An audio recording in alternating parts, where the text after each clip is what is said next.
বিএনপির চেয়ারপারসন এবং বর্তমানে যে প্রধানমন্ত্রী তারেক রহমান, তিনি তার সংসদীয় আসন ঢাকা 17-তে তিনি আসলে তার প্রতিদ্বন্দ্বী প্রার্থী খালেদুজ্জামানের কাছে হেরে গেছেন। পোস্টাল ভোটে বিএনপি মাত্র 3 জন শীর্ষ নেতা তারা বিজয়ী হতে পেরেছেন।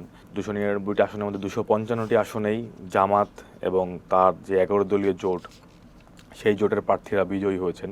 চূড়ান্ত ফলাফল এবং পোস্টাল ভোটের ফলাফলের মধ্যে আমরা মোটামুটি বড় ধরনের বৈসাদৃশ্য দেখতে পাচ্ছি বলে বলা যায়। ত্রয়োদশ জাতীয় সংসদ নির্বাচন শেষ হয়েছে বেশ কিছুদিন হলো। নতুন সরকার ক্ষমতায়, নতুন সংসদ অধিবেশনে বসতে যাচ্ছে আগামী 12 তারিখে। তবে নির্বাচন নিয়ে নানামুখী আলোচনা এখনও চলছে। আজই জামায়াতে ইসলামী ইলেকশন ইঞ্জিনিয়ারিং নিয়ে নতুন অভিযোগও তুলেছে। ত্রয়োদশ সংসদ নির্বাচনের একটা অন্যতম দিক ছিল পোস্টাল ব্যালট, বিশেষ করে প্রবাসীদের ভোট। সেই প্রবাসীদের ভোটের খুঁটিনাটি যে ফলাফল, সেটি আমাদের হাতে এসেছে। সেই বিষয়টি নিয়ে আজকে কথা বলবো চর্চার প্রতিবেদক তাসিন মল্লিকের সঙ্গে। তাসিন, আপনাকে স্বাগত। ধন্যবাদ। তাসিন, ত্রয়োদশ সংসদ নির্বাচনের 299টি আসনের পোস্টাল ব্যালটের যেই সার্বিক ফলাফল, সেটা আপনার হাতে আজকে এসেছে। সামগ্রিক ফলাফলে কি দেখা যাচ্ছে? পোস্টাল ব্যালটের যে সামগ্রিক ফলাফল 299টি আসনে, সেই ফলাফল আমাদের হাতে এসেছে। এবং আপনি জানেন যে প্রথমবারের মতোই প্রবাসী সরকারি কর্মকর্তা এবং কয়েদিরা এই ব্যবস্থার মাধ্যমে ভোট দিয়েছেন। তো আমাদের কাছে যেই ফলাফলটি এসেছে সেটি খুবই চমকপ্রদ, যে 299টি আসনের মধ্যে 255টি আসনেই জামাত এবং তার যে 11 দলীয় জোট, সেই জোটের প্রার্থীরা বিজয়ী হয়েছেন পোস্টাল ভোটের ফলাফলে। এবং বিপরীতে বিএনপির প্রার্থীরা মাত্র 41টি আসনে বিজয়ী হয়েছেন। এবং মাত্র 3 জন স্বতন্ত্র প্রার্থী এই পোস্টাল ব্যালটে যে ফলাফল, সেই ফলাফল অনুযায়ী 3 জন স্বতন্ত্র প্রার্থী 3টি সংসদীয় আসনে বিজয়ী হয়েছেন। ফলে সামগ্রিকভাবে পোস্টাল ব্যালটের ফলাফল যুক্ত হওয়ার পরে ত্রয়োদশ জাতীয় সংসদ নির্বাচনের যে চূড়ান্ত ফলাফল, সেই চূড়ান্ত ফলাফলের সঙ্গে এই পোস্টাল ব্যালটের ফলাফলটি আসলে খুবই হচ্ছে বৈসাদৃশ্যপূর্ণ এবং খুবই চমকপ্রদ। এবং আমি আসলে আগে থেকেই বলে রাখি যে পোস্টাল ব্যালটের ফলাফল কেন্দ্রভিত্তিক ফলাফলের সঙ্গে যুক্ত হওয়ার পরেই চূড়ান্ত ফলাফল ঘোষণা হয়েছে। সেই হিসাবে আমরা চূড়ান্ত ফলাফল এবং পোস্টাল ভোটের ফলাফলের মধ্যে আমরা মোটামুটি বড় ধরনের বৈসাদৃশ্য দেখতে পাচ্ছি বলে বলা যায়। বিএনপি তো শুরু থেকেই পোস্টাল ব্যালট পেপারটা নিয়ে তার কিছু অভিযোগ ছিল, সেগুলোকে নিয়ে তারা ইসিতে গিয়েছিল, লিখিতভাবেও জানিয়েছিল। বিএনপি শীর্ষ নেতাদের মধ্যে পোস্টাল ভোটে মানে বেশি পেয়েছে এরকম কে আছেন?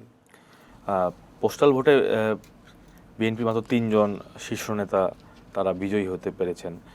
এবং তাদের মধ্যে একজন প্রধানমন্ত্রীর উপদেষ্টা মির্জা আব্বাস ঢাকা 8 আসনে, আরেকজন আসাদুল হাবিব দুলু লালমনিরহাট 3 আসনে, এবং মির্জা ফখরুল ইসলাম আলমগীর বিএনপির মহাসচিব, তিনি তার নির্বাচনী আসন ঠাকুরগাঁও 1-এ তিনি বিজয়ী হয়েছেন।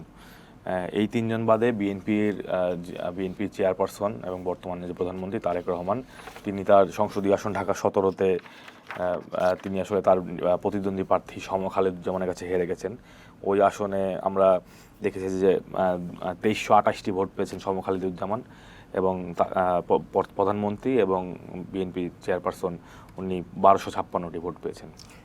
দর্শকদের উদ্দেশ্যে একটু জানিয়ে দিতে চাই যে আজকে আমরা শুধুমাত্র পোস্টাল ব্যালটের যেই ফলাফল, সেটা নিয়ে কথা বলছি। তাসিন যেমনটা বলছিলেন যে পোস্টাল ব্যালটের যে ফলাফল, সেটা মোট ভোটের সঙ্গে যুক্ত করে তারপরে চূড়ান্ত ফলাফলটা ঘোষণা করা হয়েছে। কোনো বিভ্রান্তি যেন না থাকে, সেজন্যই বিষয়টা আরেকবার উল্লেখ করলাম। তাসিন, দক্ষিণাঞ্চলে পোস্টাল ব্যালটের নিবন্ধন সবচেয়ে বেশি ছিল।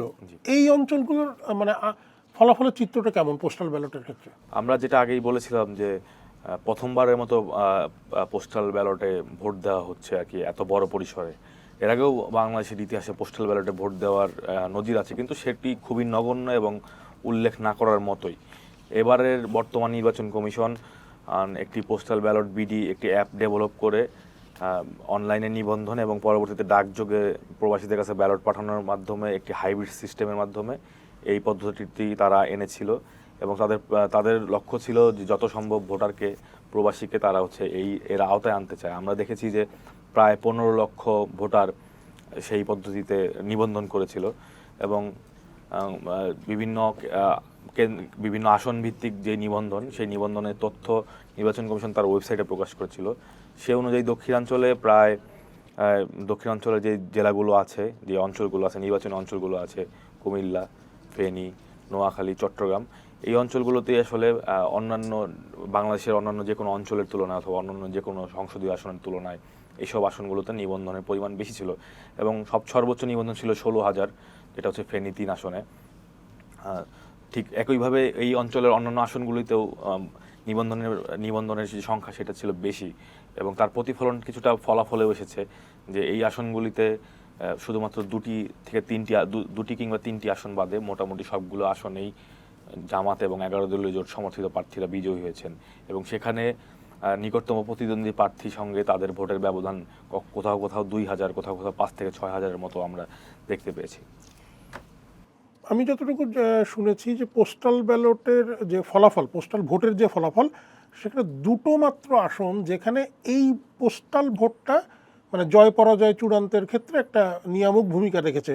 কোন দুটো আসন? জি, আমরা বিতর্ক এড়ানোর জন্য বারবার বলছি যে এটি আসলে শুধুমাত্র পোস্টাল ভোটের ফলাফল, এর সঙ্গে কেন্দ্রভিত্তিক ফলাফলের যে ভোট সেগুলি যুক্ত হয়ে চূড়ান্ত ফলাফল হয়েছে।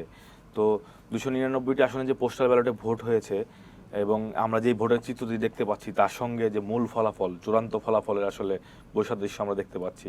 মাত্র দুটি আসনে আমরা নির্বাচন কমিশনের সূত্রে আমরা নিশ্চিত হয়েছে যে শুধুমাত্র দুটি আসনে পোস্টাল ভোটের যেই ফলাফলটি, সেই ফলাফলটি চূড়ান্ত ফলাফল নির্ধারণে একটি ভূমিকা নিয়েছে। সেই দুটি আসন হচ্ছে মাদারীপুর 1 আসন এবং সিরাজগঞ্জ 4 আসন এবং এই দুটি আসনেও আমরা দেখতে পেয়েছি যে একটিতে জামাত এবং আরেকটিতে জামাত সমর্থিত 11 দলীয় জোটের প্রার্থী বিজয়ী হয়েছেন। আর ঢাকার কোন আসনে পোস্টাল ব্যালট বেশি পড়েছে? আমাদের রাজধানী এবং রাজধানীর আশেপাশে সব মিলিয়ে ঢাকায় 20টি আসন আছে এবং পোস্টাল ভোটের নিবন্ধনের পরে আমরা দেখতে পেয়েছিলাম যে ঢাকা 1 আসনে সর্বোচ্চ 8,522 জন এবং ঢাকা 15 আসনে 7,410 জন পোস্টাল ভোটের জন্য নিবন্ধন করেছেন।